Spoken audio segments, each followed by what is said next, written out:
Welcome to the Own Your Life podcast, where our goal is to help bring hope, healing, and peace by sharing our experiences and inspiring you to own your life.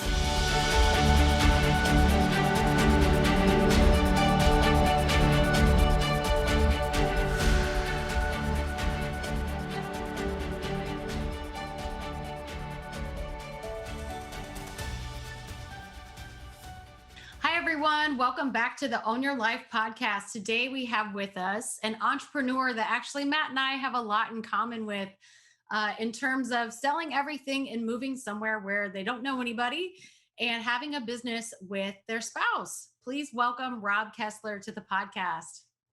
Hi. How are you today, Rob? I'm doing fantastic. I just did another interview a little while ago. I had enough time to slide out and go cut the grass, take a shower, make it in time for you, get all primed up and ready to roll. Awesome. Well, if you wouldn't mind, could you give us a little rundown of your background? Oof, that's tough. So born in Detroit, raised in Milwaukee, Wisconsin. Met my wife when I was later in life. We were together for about 5 years, decided to sell everything we own, like you said, and moved to Los Angeles, where we knew nobody. That was 5.5 years ago. And about a month and a half, 2 months ago, we sold a lot of that stuff, including a business, and moved to Atlanta, Georgia. And so I'm my new residence here in Atlanta. But I've always say that I've sold the biggest things that everybody ever buys: houses, cars, and diamonds. And so I've built in an industry or industries that you need to have a good relationship with. And I've been able to take that relationship and try to make it digital with the new company. And that's kind of helped us stand out from the get-go. So, I mean, I know that I was looking over just your profile and stuff like that, and just learning a little bit more about you. So tell me about the yacht business. Like, how did you get started in the yacht business, and what does that look like? Because I'm a huge boat guy. I love boats. So now I know a yacht's not a boat. I get it, but it's pretty amazing regardless. So we owned a couple commercial buildings back in Wisconsin, and after a couple of years in Los Angeles, we said, you know what, we are definitely not going back to Wisconsin. We need to just cut off our ties. You know, those last little anchors that are holding us there, other than our family, which we can't cut off. So we sold those buildings, and we're thinking about another business to do.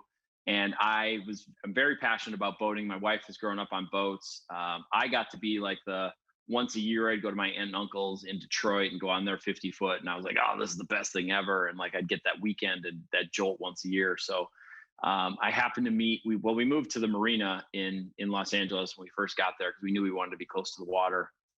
And through a buddy of mine that I knew from high school, I met a captain. So I helped him with his charter business. I didn't really like the way his boat was set up. I just didn't think it was conducive for a big group. And so I said, I think there's an opportunity in this business. We sold those commercial buildings and bought the boat that we bought, which is a Sea Ray Sundancer, which is more of an express cruiser. Most of the other guys live on their boats, and they're just like, it's like, don't go in my underwear drawer up there. And they're these 2-story boats that just, you can't get 12 people together with. And I looked specifically at, which happened to be the same boats that my aunt and uncle had.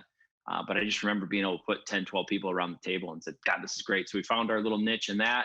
We ran that for the last 3 years, and we are closing on that business on Wednesday. I think we should close. So That's awesome.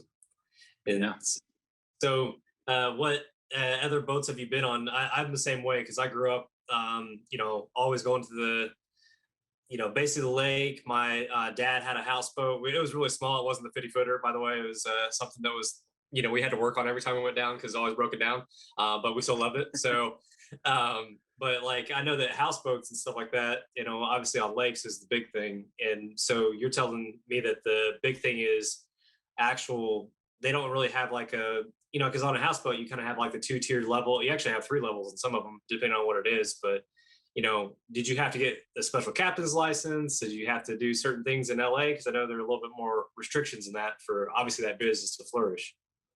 A little more. It's Los Angeles. There's a lot more of everything there. So yes, I'm a 50-ton, about to upgrade to 100-ton Master Captain.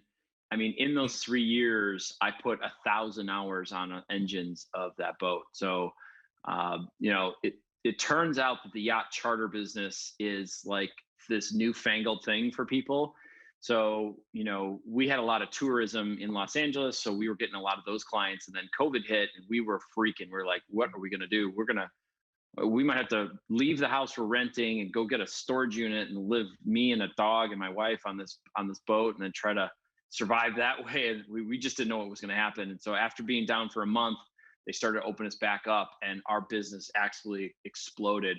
The beauty is we have, 15 or 20 million residents, and there was nothing else for them to do. So they started finding yacht charters and going out on the water.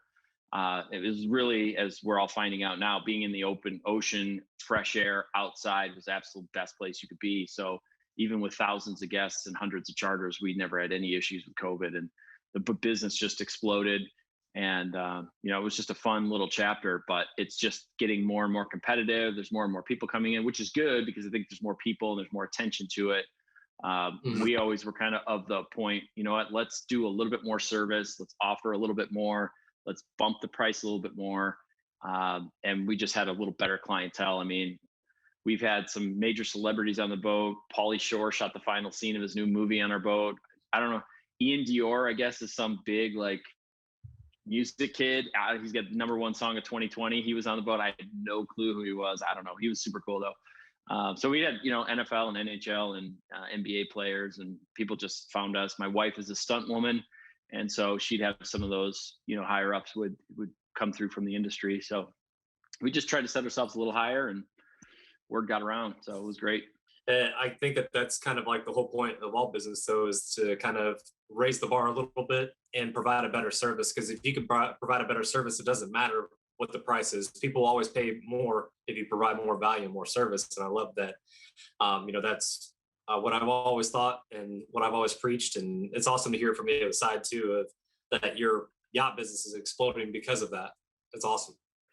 Yeah, I mean, we're outpriced by boat. We're 50 feet overall. The model's 44-foot Sea Ray Sundancer, and we were outpricing 59, 60, 65-foot boats because of just the stuff that we offered. And our clients still left and said, this is a great value. I feel like I got my money's worth. So they win, we win, we do less charters, it's more profitable. And it was great for everybody. I mean, it was a really great experience. We just met really, really super incredible people. And, my wife and I like to do things for 3 to 5 years, and then what's next? I understand. That's awesome. Yeah, always changing it up. And you mentioned your wife is a Hollywood stunt woman. So how did that happen? She fell into it.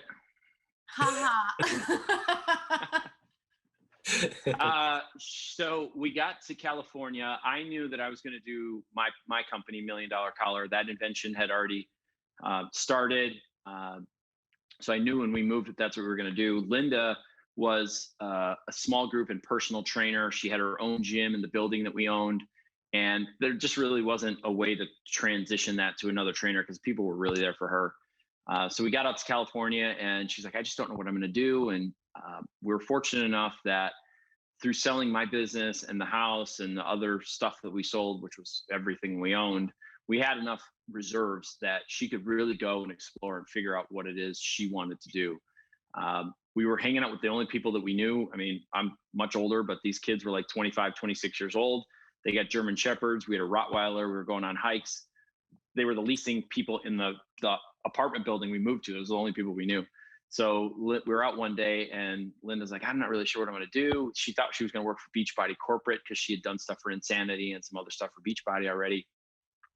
And this guy was like, hey, one of my former residents was a stunt man. Do you want to meet him? And she's like, yeah, sure. So a couple of days later, we went and worked out with him, and he told her like all the horrible things about the industry. And she goes, cool, let's do it. What's next? And so he started introducing her, and she's got a business degree. So it's show business. And she took that to heart. And so she just went and trained her brains out. And when someone would say, do it like this in a specific way, she would like mirror it exactly. And then she just picked up stuff quick. People would say, hey, go do this. And she would go do it. And she would go, hey, I did what you said. And that was really great. And they're like, nobody does what I said. What do you did what I said?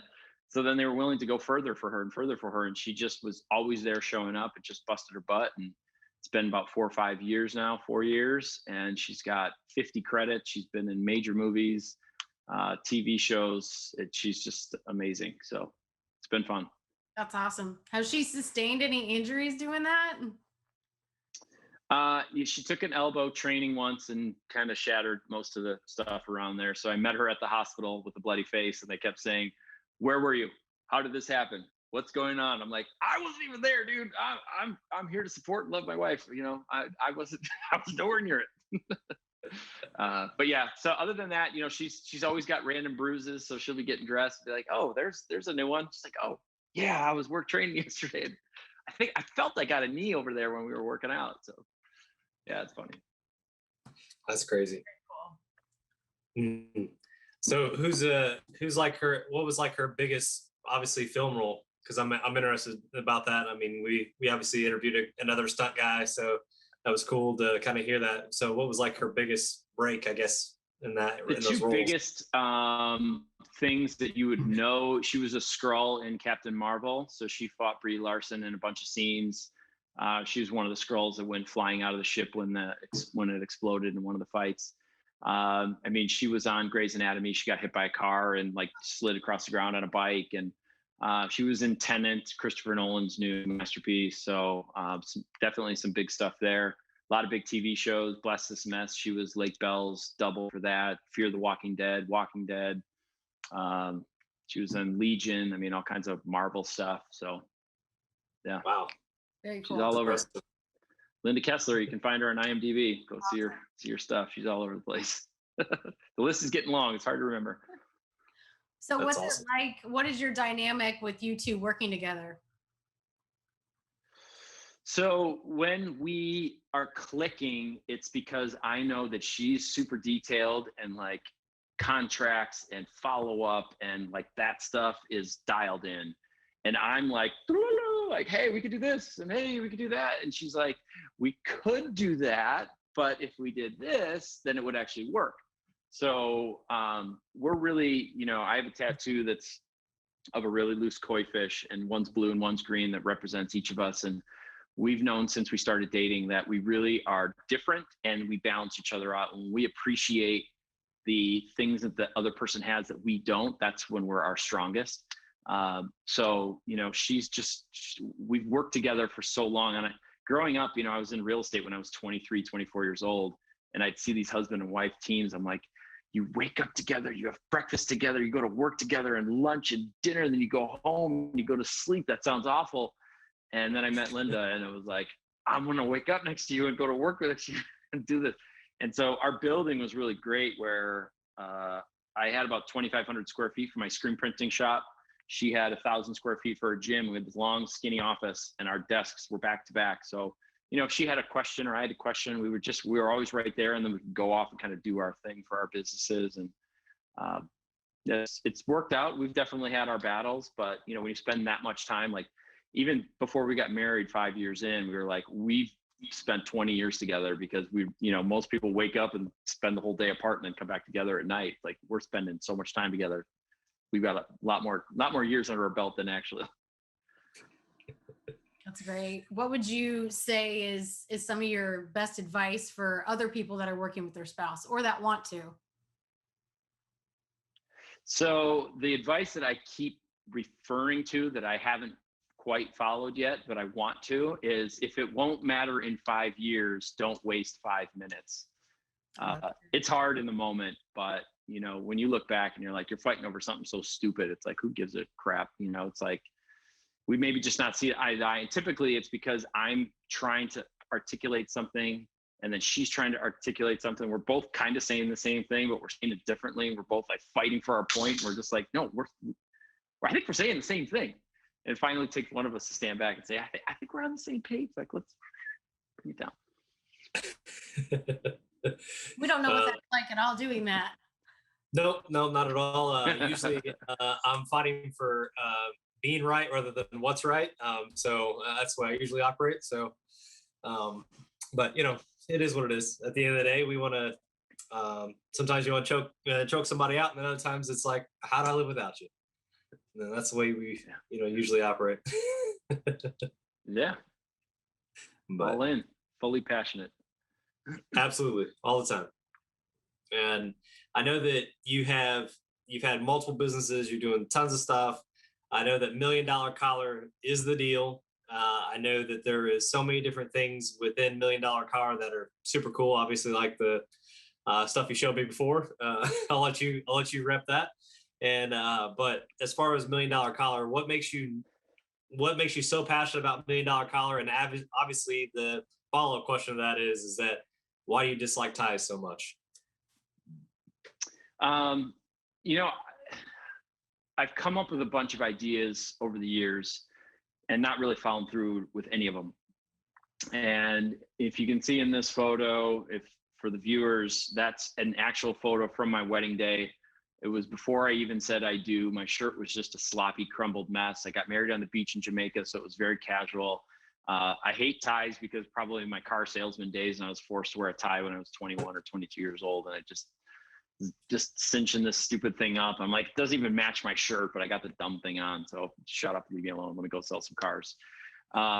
So, you know, we got married on the beach. My shirt was terrible. And I'm like, look, the biggest day of my life. And my shirt maybe looked good in a couple pictures. We flew the photographer down. He took 2,500 photos. And there's maybe, 5 or 6 that I'm like, yeah, okay, my shirt actually looks good. To me, the dress shirt is the most versatile thing a guy can wear. I can dress it up, I can dress it down, I can wear a tie, I can tuck it in, I can untuck it, I can roll the sleeves. There's just a bunch of different ways to wear it. And I just hated that there was no structure in the front. And after I got home from Jamaica, I Googled everything I could find, and everything was around the collar. And I was like, look, the collar isn't the problem, it's the front of the shirt. And come to find out, dress shirts were designed to be buttoned all the way up and worn with a tie. The big manufacturers just haven't caught up with the times. So I took the idea of a collar stay, I made it 9 inches long, and I shoved it down the front of the shirt where the buttons and the holes are in the part of the shirt called the placket. And voila, I stuffed a piece of cardboard down there to start my new bride, and she like instantly got what I was trying to do. And then I went through the house, finding every plastic and tested that, and then washed it, dried it, sent it to the dry cleaner, and then it totally melted to the shirt, and I ruined another shirt. So I had to start making friends with dress shirt friends, so I could start taking their old dress shirts and testing things. But after 3 years of R&D, I got it perfected. I got it patented. It actually, our attorney called us while we were on our 10-day move from Wisconsin to California and saying, hey, your patent was approved. So we knew we were on the right path with that. But it's been about a little over 5 years of sales, almost 400,000 units sold, no ruined shirts. Not one shirt has been ruined by my product. And we've gone in, a bunch of different directions. I was very fortunate when I got there. One of the kids at the leasing office's friend was Jeremy Piven's personal assistant. So I got a bunch of his shirts right before he went on to Kelly and Michael. So got in with Piven right away, and then started getting to other celebrities. And I mean, I literally taught myself how to sew, and I'm taking these guys like $400 or $500 Ralph Lauren purple label, and I'm like cutting them open to myself, opening stitches and doing it. And like, I just found a way to figure it out, and it just went after it. But it's funny watching a 6'2" guy covered in tattoos walking around with a sewing machine. You're just like, what is happening here? I got stopped in a couple elevators. What are you doing, dude? Do you know how to use that thing? For one thing, there's one thing I can do on the sewing machine, and that's put $1 million collar in. I was in the car industry as well. Wore the ties, hated it from Jump Street, and it always made me mad too, because like generally the new guy back in the day, when you'd sell a car, the new guy get his tie cut, and that was when you start in the car business. Usually you're kind of broke, so they cut your tie, and you're like, oh, awesome! Now I have to go buy this tie that I didn't want in the first place. Now I have to go spend more money on what I just made. Yeah. And it's funny because my dad would actually cut people's ties off if they wore it to work, because he didn't want that. Look like your customer, and people just aren't walking in wearing ties. I mean, think of who's left wearing ties in industry every single day. It's bankers and politicians and lawyers, and it's like, I'm good. I'm good without a tie. Yeah, I feel that.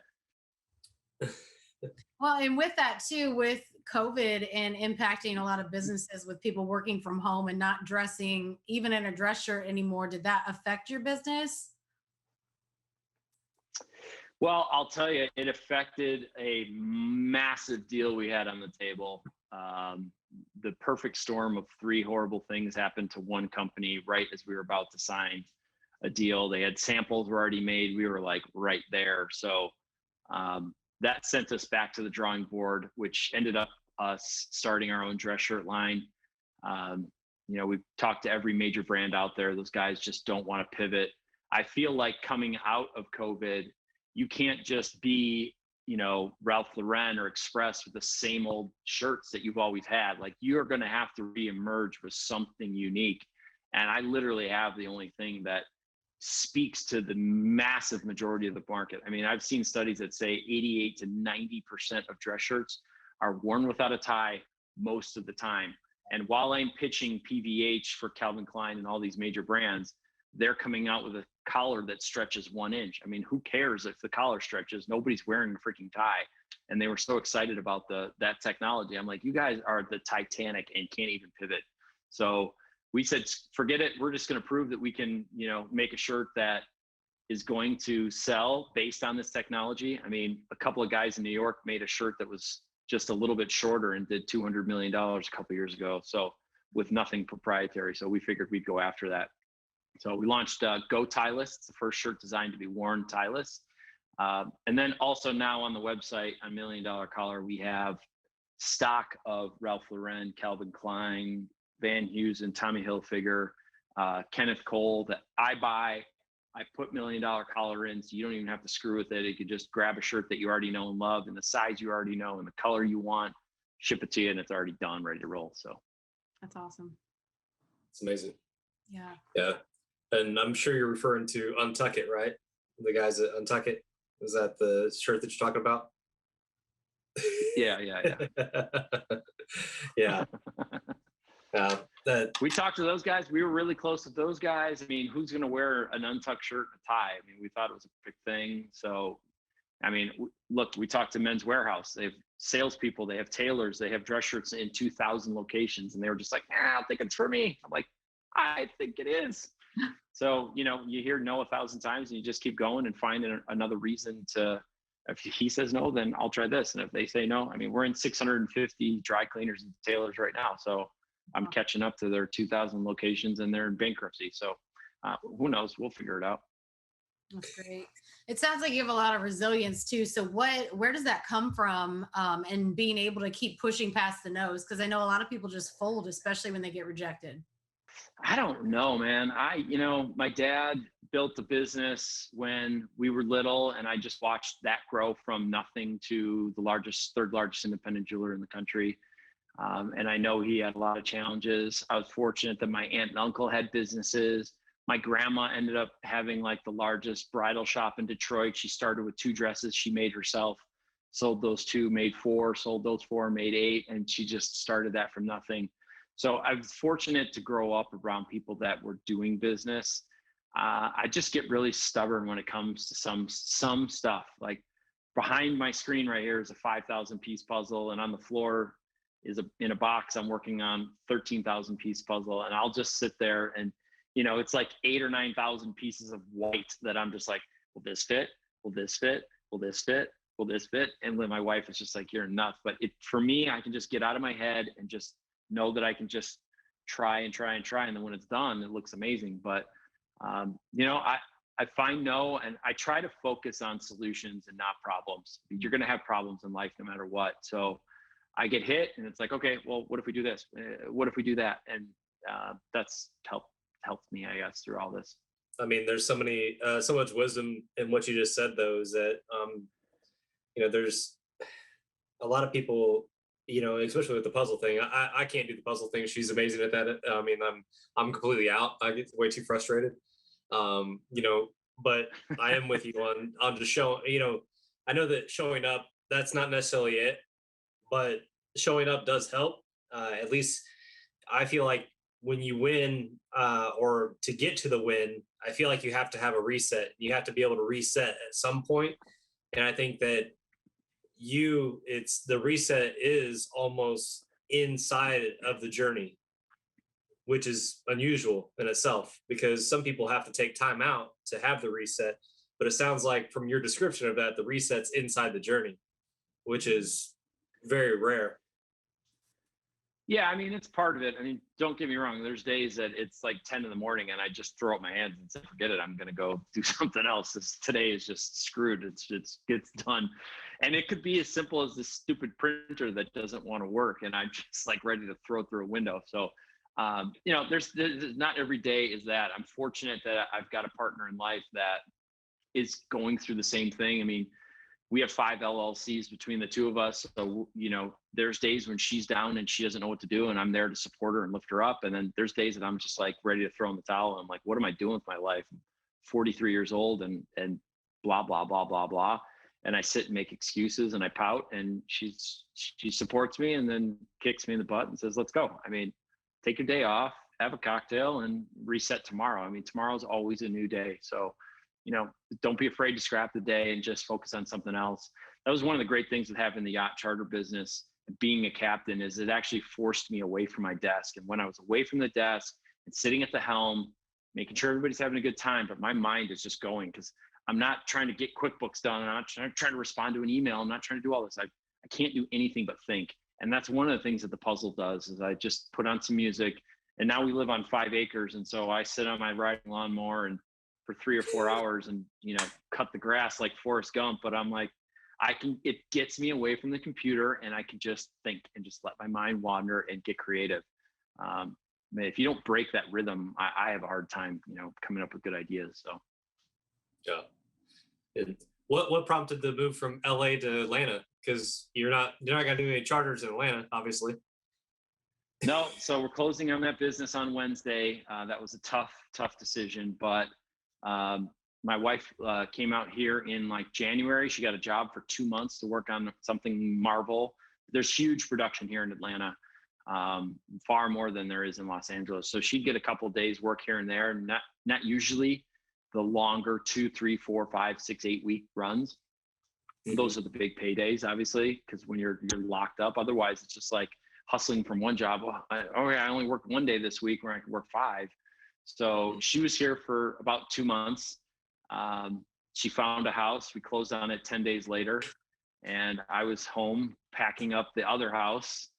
And we had a little moving truck and drove 3 days across the country with 2 dogs. I unbolted the front seat from the moving truck, so my 120-pound Rottweiler had a place to lay down. Spent 3 days in the car. And I mean, when we decide stuff, it's like both of us are just like, okay, we're doing this now. Like we were just like, sure, and we're just gonna, you know, we're all in. So, and then we look back and we're like, holy crap, that one happened fast. So within about 15 days of finding the house and deciding we're gonna live here, we were moved across country. So wow. I've been flying back every weekend to run charters. So that's great. Wow. Yeah. I think you guys have us beat. Matt and I decided in January that we were going to move to Tampa from North Carolina. And then maybe a month later we sold our house. And then a month after that we're here. So yeah, that's pretty quick. That's pretty moving. quick. Yep. So it's better sometimes not to think about it. Just do it. Exactly. Yeah. And I think we're both the personality that, you know, once we make the decision and we talk about it and it makes sense, then we just do it and we just move on. Yeah, that's how we are. I mean, once we're done with something, we're just like, okay, how do we finish this up so that we can, you know, we just commit to something and we're all in. So, but it's fun. It's a whole new adventure. I'd never even been to Atlanta before I bought this house, so I never saw it. I never anything. It's just like, I trust you. Let's do it. Now I get to do Home Depot runs and buy new tools, so it's been awesome. I mean, I gave up everything. I owned this 1927 duplex in Milwaukee, which I did all the work on. We did all the work on our own commercial building. We had a 6,000 square foot building. We built that all out ourselves. So I had all the tools. And then when you go to move into an 800 square foot apartment in Los Angeles, you don't need tools anymore. And I'm like, I felt like I left a little bit of my manhood in Milwaukee when I went to LA. And so now that I'm rebuying all my tools again, I'm starting to feel like, you know, do I need this tool? Probably not, but it feels good. I think I should have that on the wall. What does it do? I don't know, honey. I'll figure it out, but we'll use it. I'll find something to use it on. Did you go out and buy the biggest lawnmower out there, the biggest tractor? Just the one I did. I got a 61-inch Husqvarna. It goes like 25 miles an hour or something. It's crazy. So I just cut 3 acres in an hour. I mean, I was just ripping around. So it's fun. You're like Tim the Tool Man out there. Oh yeah. Yeah. I think I could tweak this thing and get a turbo on it or something.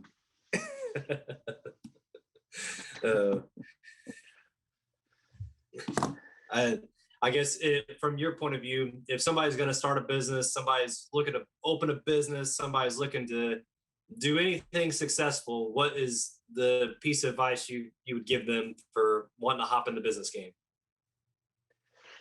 One, don't do it for the money. Do it because you're passionate about it. I mean, our boat business grew because we both were passionate about the boating. We haven't spent $1 in advertising. I get more visitors to Bella's website unpaid than about the amount I spend $180 a day on $1 million collar ads. And so I'm getting the same traffic to both. And I mean, yes, two totally different industries. One has just a natural attraction and the other one I have to educate everybody on. But we were just passionate about it. We were very into it. The screen printing business was the same. The real estate investing was the same. We loved it. So it was never like we were out of energy or we were too tired to do anything. I mean, we lost a lot of friends when we bought our commercial building because, we'd work a whole day and then we'd be grinding on the building at night because we knew we were going to rent out half of it to 8 potential new tenants. And so we had to build that out so we could earn that revenue. And we always had enough energy, finish a full day and go work on that until 2 a.m. And when you have that passion and you're doing it because it's something you love, it's a lot easier to get through, especially the no's and the hard times. Mm-hmm. If you're just doing it for the paycheck, it's like if the money's not there, you're just going to bounce and not stick it out. Yeah. Yeah. When I've heard that, from multiple people too, is that if there's a back door, you'll take it, and sometimes you have to seal the back door to make sure that you actually succeed sometimes too. Yeah. Yeah. I mean, we know where our strength is. We find a niche in an industry, we exploit it, we build it, and then we'll sell it to somebody else who's going to take that and grow it. We did it in real estate investing in our office buildings. I did it in my screen printing business. We've done it in this yacht charter business, obviously $1 million collars and niche products. So Linda's done it with her gym. I mean, she started training in the park near our house after work in the spring, 1 day a week. And by the end of the summer, she had so many clients, she quit her corporate job to do the gym thing herself, full time, because she just loved it. I mean, she was naturally has always had a 6-pack. She works very hard. She's just one of those people that you work out with and you're just like doing like 150% because you want her to say, "Oh, nice job, Rob. Good job over there that you're doing." And you're just like, "Yes, she saw me." So, I mean, her gym just grew amazing, but she's just great. I mean, when you're passionate about what you're doing, it's easy. That's awesome. Love the answer. So. Yeah. Absolutely. Yeah. So I guess with everything, what is one piece of advice that you would leave our listeners? Always be learning. I got to Los Angeles, knew nobody, like we said. Mm-hmm. One thing led to another, which put me into a men's networking group. One of the guys I met was one of the founders of Expedia. He's become one of my closest friends and confidants.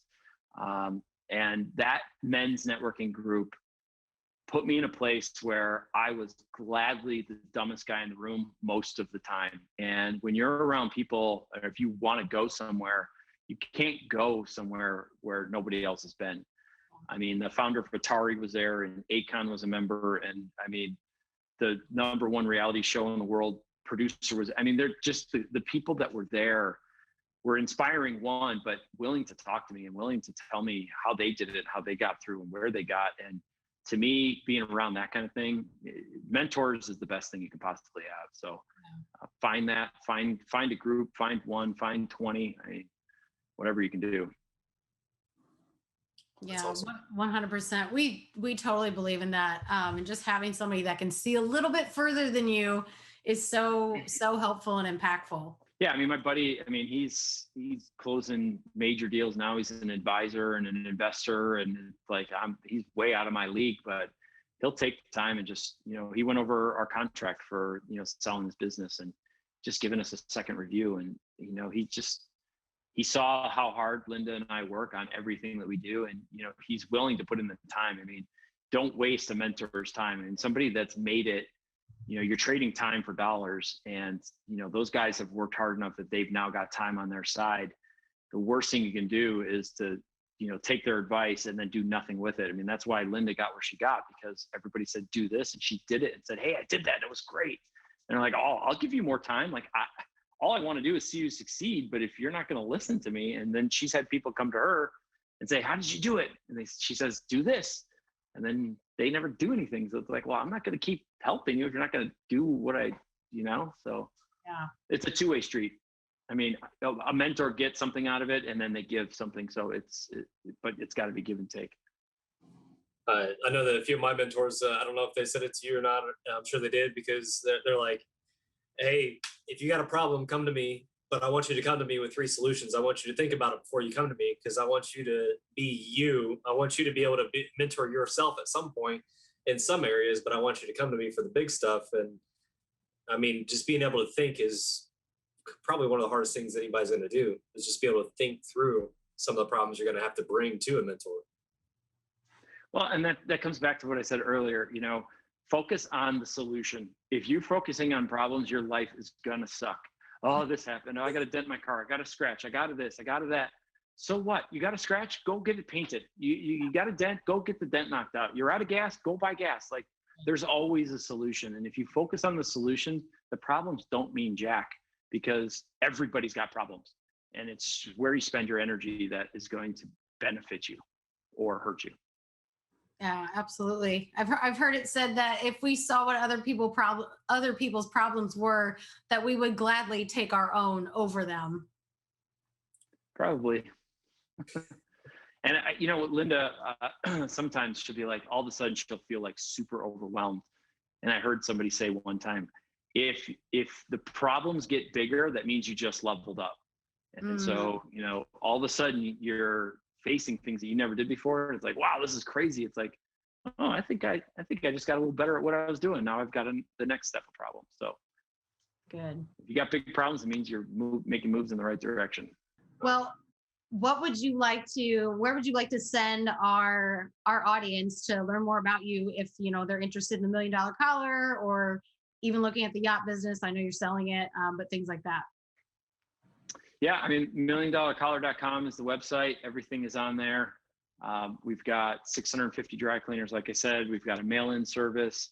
Anybody who can do basic sewing skills can install this. I taught myself how to sew and I can do it. It's pretty easy. So everything's there. I'm on LinkedIn if you want to try to connect there. We have the Instagram and Facebook as well. So the yacht business is bellaboating.com, but like I said, that's closing in a couple days. But I got something coming off, a little spin off on that one. So cool. Stay tuned. Awesome. So we will put all of that in the show notes so everybody can find it. And until next time, everybody, please share this message with somebody who needs to hear it. Please subscribe. Please rate and review us. And until next time, own your life, because your life is your responsibility.